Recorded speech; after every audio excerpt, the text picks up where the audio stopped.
Good evening, everyone, and welcome to Live with Colledge. Let me tell you, you are in for a treat tonight. We are thrilled to have Gil Villanueva, Dean of Admission for University of Richmond, joining us to share a little bit about demonstrated interest, what it is. Many of you probably are thinking about that and what it is, and how it's used in college admissions. Tonight's broadcast is part of our College Admissions Literacy Series, which is a series dedicated to bringing students and parents better information about higher education and better access to college admissions. I'm Jenny Umhofer, owner and founder of Colledge, and we have such an exciting night planned for you tonight on our live. Obviously, it's been quite a year in admissions, and we know many families are feeling like an already complex process has become even harder to get right. So parents and students, we notice feel like the stakes are very high. And so our purpose here is to really help you learn a little bit more about one component that may come into play in your child's admissions process from an admissions perspective. So first, a couple of little housekeeping notes before we get started. This session is being recorded, and we will send the recording out to all of you. So we encourage you to just be present and listen. And if you're happening across our live stream on Facebook or YouTube and would like the recording sent to you, we're going to go ahead and put the Eventbrite link into the comments box below. Just take a second to fill out the form and so that you can get your own copy. And please hit like if you're finding this useful so we know how we're doing.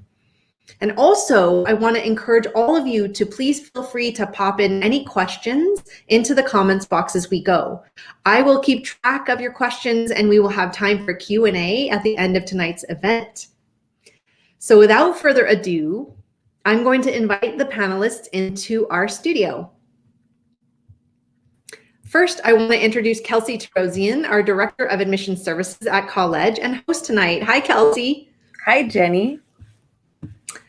And next, I want to introduce Gil Villanueva, Dean of Admission for University of Richmond. Hi, Gil.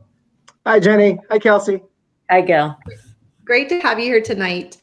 And for those of you who are listening who don't know Gil yet, he serves as the University of Richmond's Associate Vice President and Dean of Admission. He is also past president and past chair of the Board of Directors for the Common Application. Many of you seniors will be working on that soon if you haven't already. And he's has active involvement with the National Honor Society.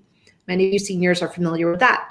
Mr. Villanueva has 25 years of experience in selective college admissions, working at Bucknell University, Harvey Mudd College, and Brandeis University before coming to Richmond in 2009.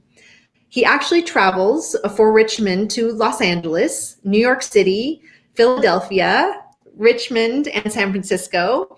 So he will come out here maybe in the fall, we don't know, or at least be available to students in Los Angeles, those who are streaming in Los Angeles.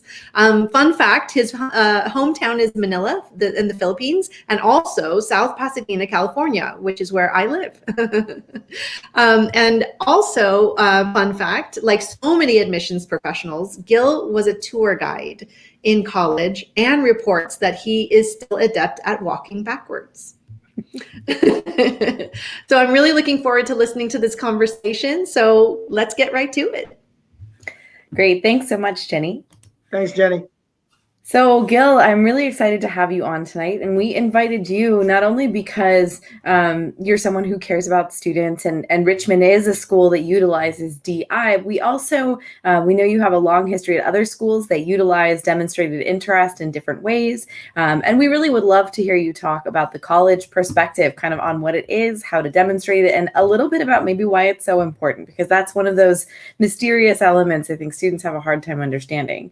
But before we get into that, that, I would really love to hear you talk a little bit about University of Richmond. It's a school that I really love recommending, especially to my budding leaders. And for anyone out there who's not familiar with Richmond, I like to say that it's kind of a unicorn of an institution. It's private, but at the same time, kind of dedicated to public good. It has its roots in the liberal arts and a critical thought-based education, but it also has a really strong pre-professional bent and kind of an interdisciplinary nature. It has this great balance of rigor and welcome and just so much to offer so many different kinds of students. But would love to hear a little bit from you, Gil, about your perspective and maybe a little bit of insight into what your ideal student profile looks like. Sure. Well, thanks, Kelsey, again for the opportunity to hang out with you all. So students and families, just a quick little thing about demonstrated interest at Richmond. The extent to which we do DI, right, demonstrated interest, is through the course early decision, we offer it, and through the wait list. But it's true that I have served other institutions that certainly utilize demonstrated interest in the college admission process. So with that in mind, I really appreciate how you use the word or describe Richmond as a bit of a unicorn, because I think I really agree with you, because not many national liberal arts colleges, are able to offer what we offer. And that is to say that we have certain aspects that make us into a much larger institution. That is to say, a university. So when most national liberal arts colleges have one college, we actually have 5.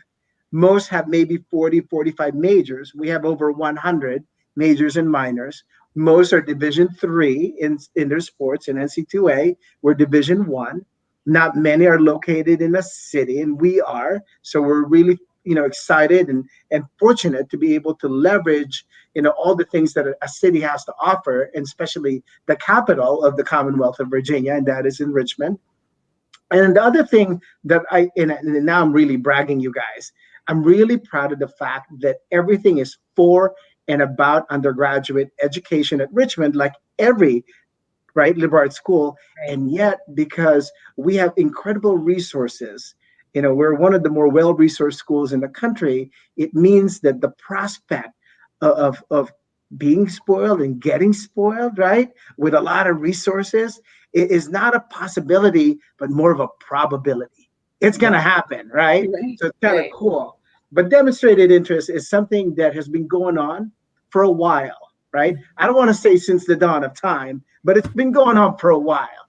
And in fact, if you look into, publications that I feel are worth looking into, you're going to find that it really has gained notoriety in the last 15, 17 years, where many are writing about it, many are discussing it. There's been some controversy around it, but at the same time, it's here to stay, because whenever a school, for instance, offers early decision, guess what? That is the purest form of early decision, of demonstrated interest. Because you told that school, if you pick me, I'm showing up. So anyway, we'll talk more about DEI, and I'll turn it back to Kelsey. Thanks so much, Gil. I love hearing about Richmond from your perspective, but also that insight about demonstrated interest and the fact that it's, people I think maybe do feel like it's a new thing on the horizon, and it isn't, right? It's just something that people are hearing about a little bit more. And, that idea, I think people maybe don't connect demonstrated interest with early decision. And it's true. I mean, if you're guaranteeing a college that you're going to attend, if admitted, then that's demonstrating your interest pretty clearly. So that's great. Great thought from you. Thank you so much. And for all of you out there listening, I have just popped in a few great links that Gil provided us with about Richmond. So if you're interested in this amazing unicorn institution, there's a great size, fantastic resources, awesome location. I've pop them into the chat box for you for your reference. But let's dive in a little bit to this demonstrated interest business. And I'm sure it's a term that all of our viewers have heard before, but I would also be willing to bet it's not something that most of them, or some of them anyway, don't understand fully. So would you mind kind of starting us off with a definition and telling us exactly what demonstrated interest is? Sure.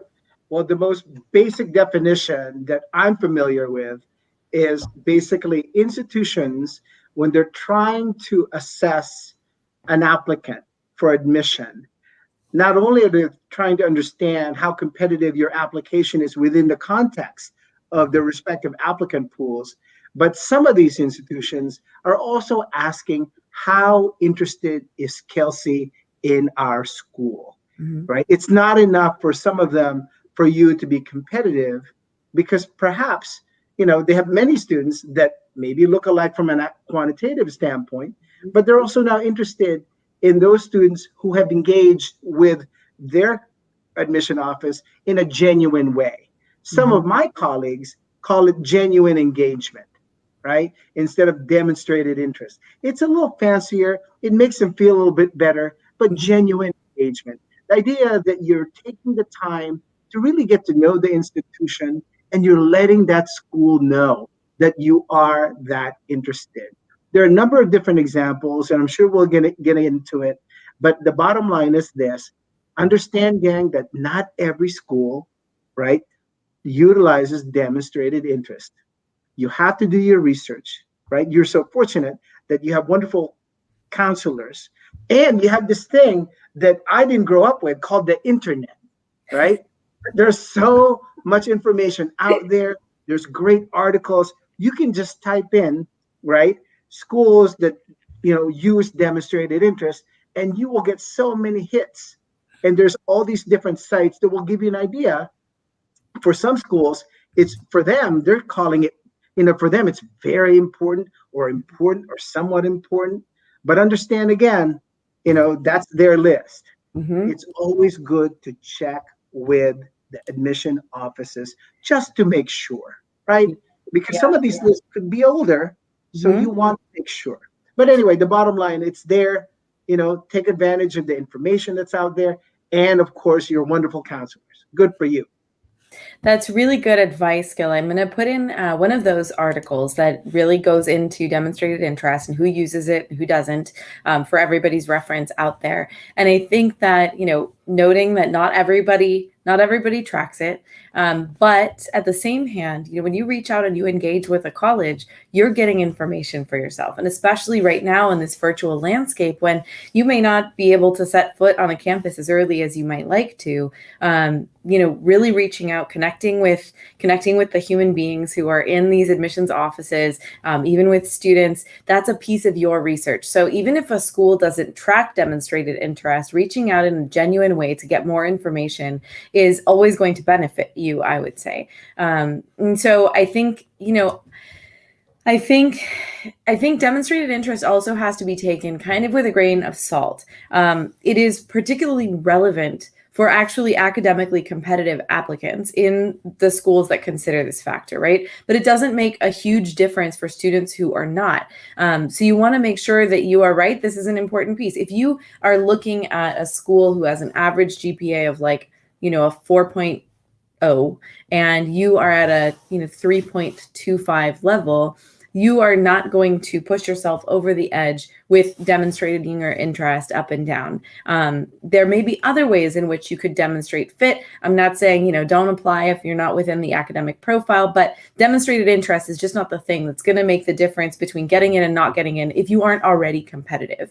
And to that note, the answer to why is that 85 to 90% of applicants at most selective schools are actually completely academically admissible. And so demonstrated interest for schools that use it can help them to differentiate between who's going to come and who is not going to come if they admit them. So just a little pro tip there. But if it's something that feels confusing or you're not sure if you're an academic fit, you can reach out to us. It's a great nuanced question. We can help you. Also, you can reach out to the admissions officers. I think it's worth mentioning that admissions offices are full of real human beings. And this is the second time I've used that term human, but it is a human process, right? And so I think that's something to just consider. So I would love to hear a little bit about how at the different schools you used to work at, how demonstrated interest might have been used differently, what some of the forms were that some of these schools liked to see that demonstrated interest in, or that genuine engagement in, aside from just outside of that, ED option and potentially interest demonstrated as being on the wait list. Sure. So I think, again, you got to do your research. You got to find out what's going on from school to school. And by and large, we're all going to be very upfront with you in terms of how we utilize demonstrated interest and to what extent. I once worked at an institution where literally by the time I opened a folder, I dated myself, right? But it was a folder. It was not it wasn't online, right? It was a folder. I already have a pretty good idea how Jenny has demonstrated interest in our institution. And there's that cover sheet that tells us how many emails that we've had in terms of an exchange. I already can see perhaps if Jenny has visited campus. Did she do an information session, a tour? We had a reception in her hometown. Did she attend? And it was really fascinating because at that institution, there was more of a science, right, to demonstrated interest. And at some schools, you can say that there's that science piece because they're gathering data about you all the time. And these days, the way things are going with CRMs, right, these constituent relationship management systems, we can tell now if you open an email, how long you spent reading that email. Did you click any of these links or any variable content? And did you end up hanging around? So it's just fascinating. There's that science piece. But for some institutions, it's still very much a humane or human process, right? To what Kelsey's talking about. In the end of the day, we're just trying to figure out, okay, how interested are you? Are you, again, genuinely interested? Did you make a connection with our office, right? Did you introduce yourself via email? Did you write a note? Did you send us, let's say, your highlight reel with your co-curricular activities? Those kind of things that are more sort of the art piece of what we do at some institutions. In the end of the day, you have to figure out what's your comfort level, what you're interested in, and also just take it an opportunity, to go ahead and connect with us. But when you do connect with an admission officer, you can't just say, send an email and say you're just interested in the school. You got to dig a little bit deeper, right? Come on, guys. Maybe what you want to say is, hi, I'm Jim, and I really like your history program because of these things that you offer, but I also would love to learn more about X, Y, and Z. Well, to me, as an admission officer, you're letting me know that, wait a minute, maybe your interest is not that casual, right? It looks like to me, you dug a little bit deeper in there. You did some research on us. And that's the same case. I have a son who is a college senior, and I have a daughter who's going to be a college first-year student, this coming fall. Wow. So we're going to have two in college. I'm going to have to take a second job at Chick-fil-A. It's going to be great. But I did advise my own children. It won't kill you to introduce yourselves to the person who might be reading your application. Just let that person know who you are, but understand that you don't have the time and the energy to do that for every single school. Pick the ones that you're really, really into, and especially the ones that are saying, yes, they do utilize demonstrated interest, and then go ahead and maybe send them, an email introducing who you are.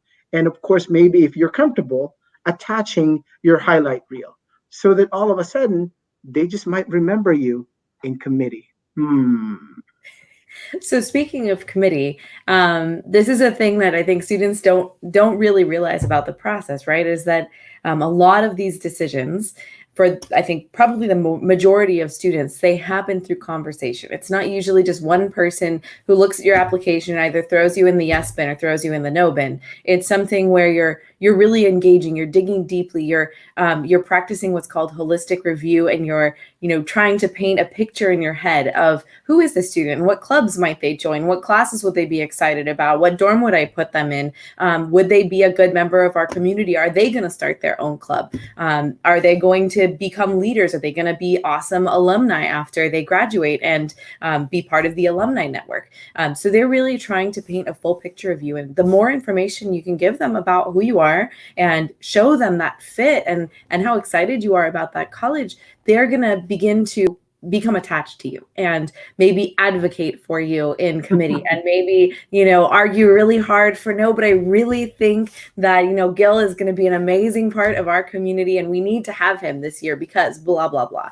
And so I think that piece of I love that term of genuine engagement rather than demonstrated interest, because demonstrated interest feels like, a flyer maybe that you put on somebody's parked car or something like that, right? It's like, it's easy to give out, but it's when it's genuine that it really makes a difference, when you make a connection. And it really can come in so many different forms, maybe an evaluative interview or an alumni interview, maybe attending events, or even in your writing of a Why Our College essay. But It also, it could be shown through a thank you note, right? As you were kind of saying, did somebody attend an event and then take the time to write a thank you note? And now it might be a thank you email, but maybe it's following the school on social media. If you are interested, it is important to connect for kind of that multiplicity of reasons, I think.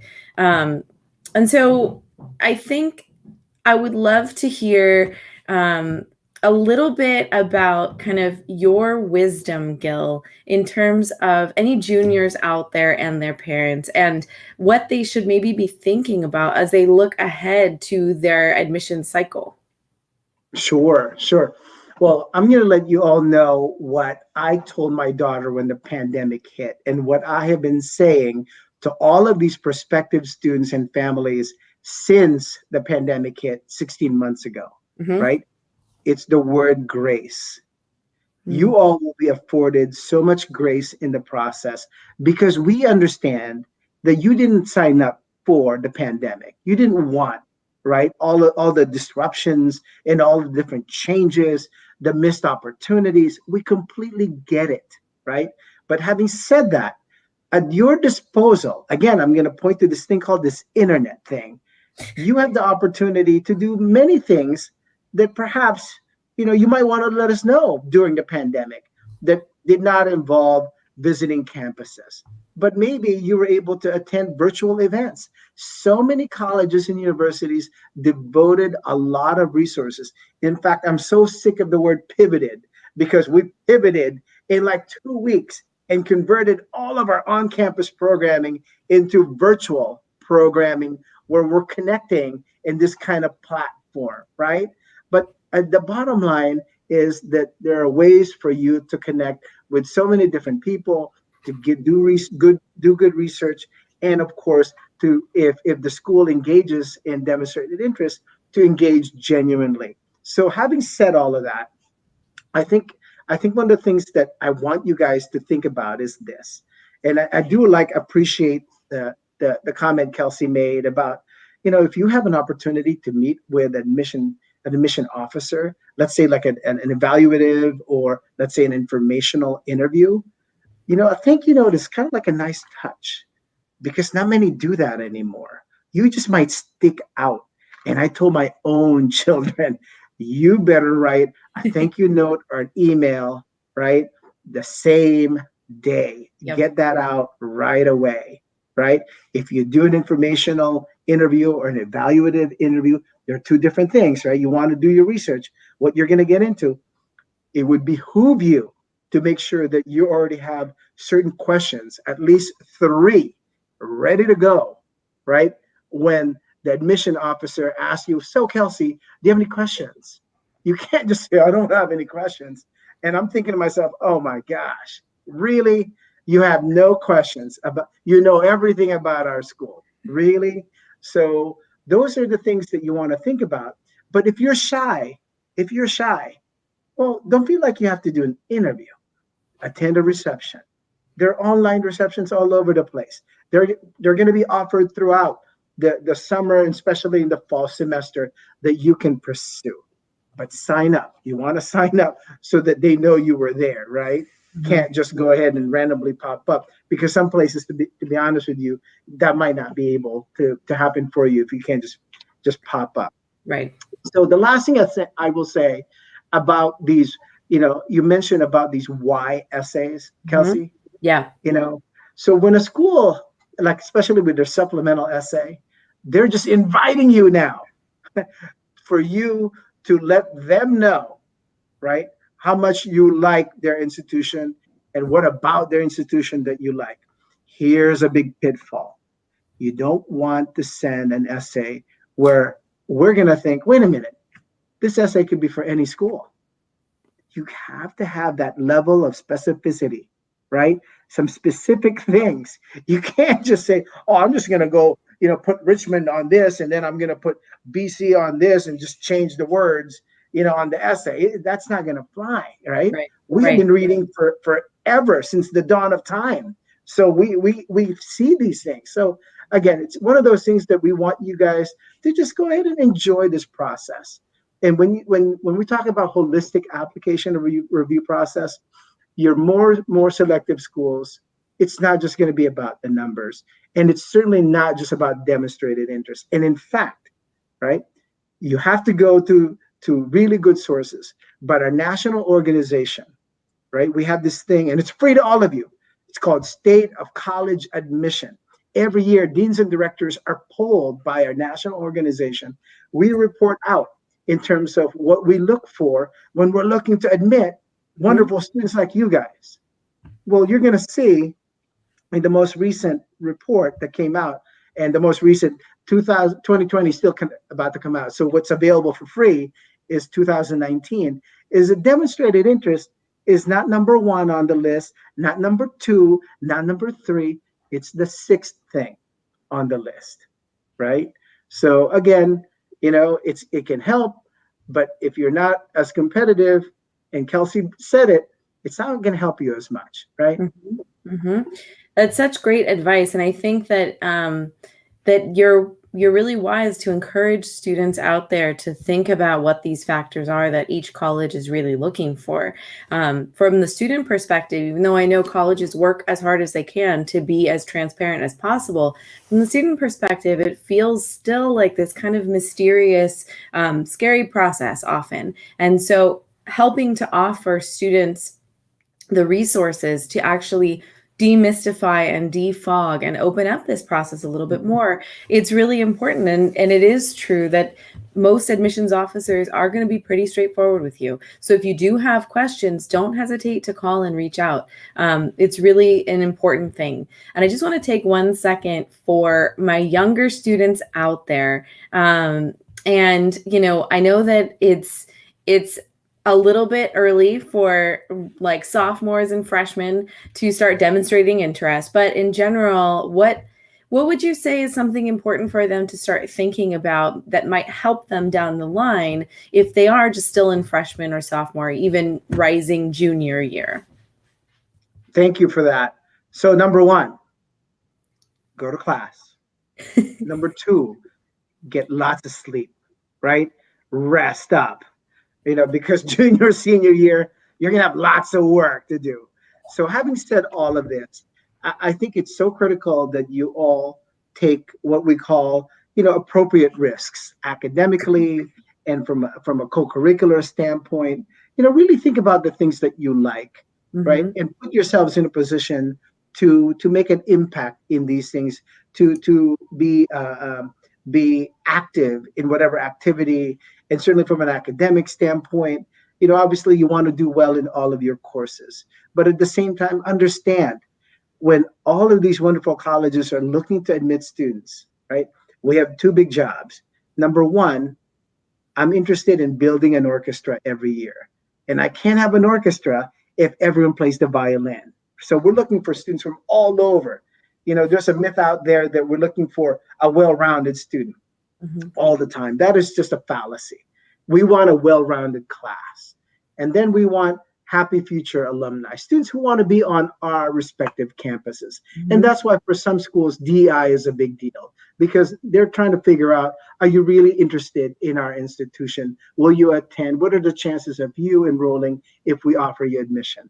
But having said all of this, understand that since I had long, beautiful black hair, it hasn't changed. The most important thing that you want to do is to do well academically, do the best job you can. Mm-hmm. Understand that we're not interested in you taking all of the honors, the AP, the IB, the blah, blah, blah, whatever, but we want to see some on your transcripts. We Mm-hmm. want to see that you've taken the opportunity to challenge yourselves appropriately and you've earned good marks. We want to see A's and B's, especially your junior and your senior year, because from a student development standpoint, now you're 17, 18, your brains are able to take in more information and you're supposed to be able to process more information, right? Right. So that's something we want to think about. So it's true, academics come first, and then some institutions will look into test scores, but understand, gang, right now, nearly 1,500 colleges and universities are reporting they're going to be test optional again next year. Yeah. Some are test optional, some are test blind. Fairtest.org, right? Fairtest.org. You're going to see the roster of schools saying they're not going to worry about test scores if you elect not to take them or submit them. But then there are other things. So check out the list, look at all the things we're looking for. And it's always fascinating to look at the numbers behind to what percentage, right? Schools in terms of how they value demonstrated interest. Do check it out. Yeah, thank you so much for all of these resources. They're all fantastic. And I think it shows the importance of fit and also your research, right? There's not a one size fits all best college out there that is the same for everybody. There really isn't. And the same thing goes for academic planning. You want to make sure that, as Gil said, yes, challenge yourself, but challenge yourself where your interests are. Don't just challenge yourself randomly. Don't just take every single AP unless that's really something that you're into. But yeah, I'm going to actually bring Jenny back into the stream, and we're going to try to get to some questions. Hi, Jenny. Hi, guys. That was so interesting. The conversation was very inspiring. It actually made me think about applying to college myself in such a different time. Maybe it was because you mentioned my name, Gil. I would be sure to apply to Richmond this year. Love it. So we're going to try to get to as many questions as possible here on our stream. If you have questions and would like to ask us, go ahead and, pop them into the comments box and we'll get to as many as we can.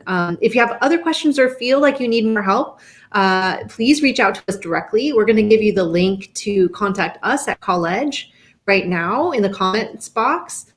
And also, if you're interested in learning more about Richmond, we're going to pop that contact into the comments box as well. You can reach out to Gil directly. Great. So I'm wondering, a lot of families have been thinking a lot about this question about the essay, the supplemental essay, the Why Our College essay. And perhaps, Gil, you can talk a little bit about I know that you talked about this earlier, but, when is too much? What is the appropriate balance between sort of too much detail, taking stuff from the website, and not enough in the Why Our College essay to demonstrate that interest, that genuine interest? Sure. So in terms of writing essays, I had this maybe overly simple kind of advice, but I think it's still effective, right? Sometimes the what and the when, it's kind of boring. Think about that. The why and the how is not boring. It's always interesting. So when you're writing an essay or personal statement, think about, well, am I talking about a why? Am I talking about a what? Because those are two different things, right? So as far as doing too much, well, I can say that in terms of what I've seen, because at Richmond, one time we actually had a supplemental essay entitled tell us about spiders. And the Yeah. spiders, the word was capitalized. Oh my gosh, people send us essays about arachnids. Come on, you all missed it. The spiders word is capitalized, right? It was an open invitation to tell us about why you like Richmond. What is it that about our institution that resonates with you? But again, we're not too harsh, but we did kind of like, if we have to read another spider essay about the creepy crawly, it's just gonna be crazy. So we want you guys to kind of really just be genuine when you write your essays. Try to be yourselves, right? You can't do it last minute. There's a Harvard study that has not been replicated, or they haven't followed up on it. It was in 2013, and these two researchers determined through their research the most stressful things in the college admission process. And it wasn't the SAT or the ACT. It wasn't grades. It wasn't your counselor. It's not even your parents, students. It was the essay, because people procrastinated, right? So people still procrastinate. I have to admit, I still procrastinate from time to time. But that said, you have so much time to work on your essays, including your supplemental essays. So when it's time for you to work on, a why essay, it's okay to go ahead and to go into detail, in my opinion. My opinion is, you're just letting us know what you know, but be genuine about it, right? So you don't want to be the last thing you want is A, you're kind of really superficial, or B, you took something on our website and just rewrote it. That's probably the other extreme. Just answer the prompt, because the prompts vary. At our institution, we have 3 supplemental essays. You can get to pick any of them. And some institutions will afford you that opportunity. Wonderful. That's very helpful. It's such great advice. I think the essay is one of those sort of hurdles that students feel like they have a hard time getting over. But, to really try to come from that place of being genuine, don't overthink it. Don't take every single link from the website, or the admissions page, or, just make it your own, and try to speak from your heart, speak from that authentic voice in your essay. Let's see. I am not seeing any other questions coming in. Kelsey, are you seeing any questions? I'm not seeing other questions, but I actually wanted to ask you something, Gil. Well, first of all, I wanted to clarify for anyone who didn't understand the spiders reference, the University of Richmond, they are the spiders, right? And so that's a great little anecdote. But can you talk to students a little bit about any alternatives that have been newly developed to visiting campus? If they are unable to travel for whatever reason, what might be available to them now that maybe wasn't available to them before? Sure. A number of institutions will afford you the opportunity to connect with alumni, with faculty, current students, and that's always exciting. And some of them, especially there are a lot of schools have a volunteer alumni program, and some of these schools, like Richmond, we've been around since forever. So that means we have so many alumni all over the country. And the same for other schools. There might be an opportunity for you to even connect, right, with an alumnus or alumna near your hometown, or even in your hometown. So those are kind of things that we want you guys to take advantage of, provided, again, that, you look at the schools on your list and figure out, okay, when do I have time to do X, Y, and Z? You want to go ahead and do things appropriately. But there's so many other things that you can do if you can't visit. So, for instance, again, I mentioned, so many things we had to do everything was transformed to a virtual platform. Now we have video lockers, right? We created so many YouTube videos. All of these colleges created YouTube videos. Some are completely professional looking, and some looks like someone, took their iPhone and just pieced something together. So again, it just depends on the approach that institution, the admission office, wanted to take. But that's just the admission office. Don't forget, sometimes it's kind of more interesting to look into non-admission office video, right? Or articles, because now you can really get to know a little bit more about things about the institution that's not necessarily meant to market the school. Things that are more internal.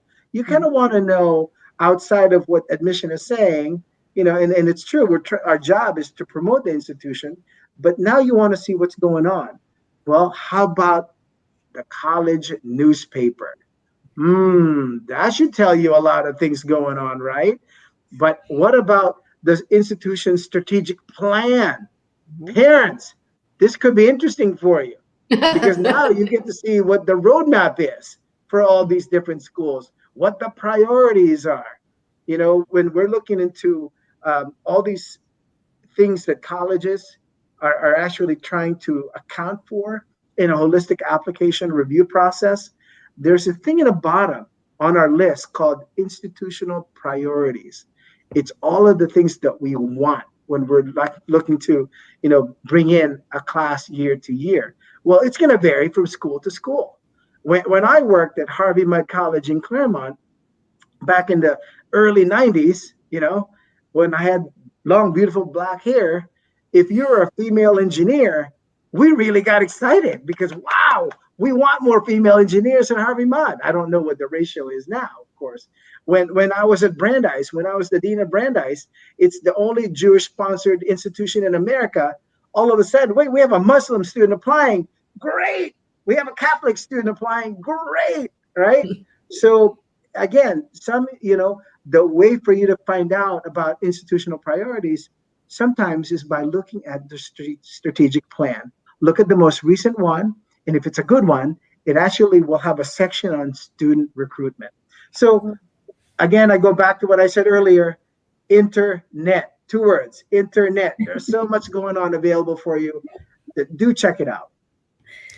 And I'll just chime in real quick. I have there's so much to learn for kids and parents in a really short period of time, even, if we were back in person all year and there wasn't a pandemic. And, so it is a lot to learn. And one of the things that I notice when we work with students at Colledge is that the demonstrated interest part is sort of almost like community service. If you know that you need to demonstrate your interest, what happens is that you go to more information sessions. And what does that do to you as a student, potential student applicant? It helps you learn about the school and it helps you identify those sort of core drivers for yourself. So in a way, if you think about it, yes, it matters. And yes, colleges really want to see that demonstrated interest if they're considering it.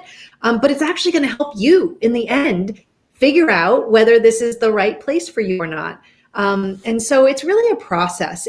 College counseling is really a process. It's more than just an end result, whether you're going to get in or not. It's the demonstrated interest piece is going to help you learn about yourself. It's going to help you unpack all of those sort of nuanced things. Do I want a new dorm? Do I care if I'm in a single or a double? Is there a Whole Foods close by? Is there, all of those sort of nuanced things that students care about and want, consider best right fit.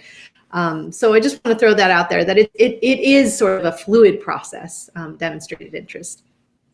That's such great advice, Jenny. And I think it's a really good way to think about it, because then it's not just about, am I doing this thing to fake that I'm interested? It kind of can feel a little put on, right? But I'm doing this to learn about the college for me. And then expressing it and expressing gratitude, and going back to something you said earlier, Gil, learning to send thank you notes the same day as somebody does an interview is something that is going to serve you for the rest of your life. Because believe me, when you go into an interview process for a job, they're going to be looking for that too. So pro tip for the rest of your life, guys, knowledge bombs right there. But I want to be mindful of our time. And I just want to start to say, that as a group that's really trying to reach more families, as many as we can, to provide more information, better access to college, better understanding of college admissions, I want to thank you from the bottom of both of our hearts for joining us, Gil, and for sharing, not only the great things about Richmond and not only shedding light on demonstrated interest, but sharing your thinking for students about how to best approach this process and how to do research, and helping us to share some great resources with the students to begin to really do their research. And it's just so appreciated. So thank you so much for joining us. Sure. May I throw one more tip in there? Please. Absolutely. So students, Now, actually, let me just say something for parents first. Parents, right? This is for your students. When you visit our campuses, when you connect with us virtually, you have to move on from the word we. You can't say we're interested in your school, right? Because again, it's for your students. Let them drive the process, let them own it, let them enjoy it. But students, it means you guys got to take control of the process, right? You're fortunate that you have wonderful counseling, but at the same time, it's still for and about you. So you have to do your homework.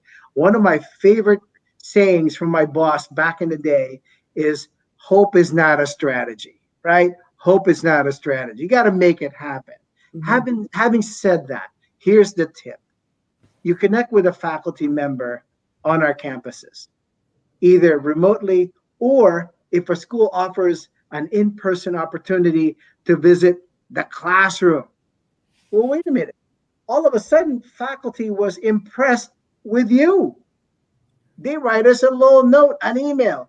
Hey, I really enjoyed having Anne in my, class the other day, or I really enjoyed my interaction with Steve, through a program we did, let's say remotely.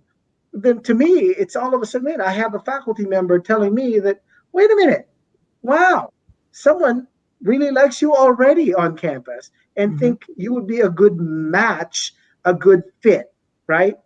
So I know we haven't talked about athletics, but that's yet another opportunity where your coaches can let our coaches know, who in turn will let the admission office know, right, about you. So there's other ways to connect outside of the admission office to demonstrate their interest. But please, bottom line is this, not every school engages in demonstrated interest, so do your research. But if they do engage in demonstrated interest, be genuine about it, right? So there you go.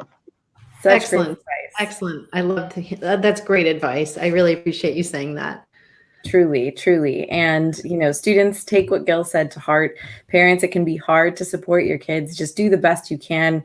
And kids, or students or rising adults, rising seniors out there, it's you that's going to college, not anyone else. So don't be afraid to drive the process. But I want to thank everybody who attended tonight so much for being here. I want to make sure that all of you are getting access to all of our free resources. So do make sure to follow us on social media. And if you felt like tonight was helpful, share that content with anyone you think could benefit. The goal is to reach as many people in the community out there as we can with the best information that we can. We're looking forward to hopefully seeing you all at our next event. It's going to be one that if anyone is a rising senior out there, and I know you are, you do not want to miss it. It is a Colledge Talk. And it is called Crushing the Common App. It's going to be on Sunday, August 15th, and we're going to be doing a walkthrough of the entire application. So if your child is a rising senior, you really don't want to miss it. Stay tuned for more summer events to be announced. We may have another student interview coming up. We'll see. But definitely sign up now to grab your ticket for Crushing the Common App if you are getting anywhere near applying to college, because this will be an invaluable time to get some real life counseling on how to navigate that process. And I just want to say thank you all for being here tonight. And thank you, Gil. Thank you. And thank you, Kelsey. And have a great evening, everyone. Good night, everybody. Have fun, everyone.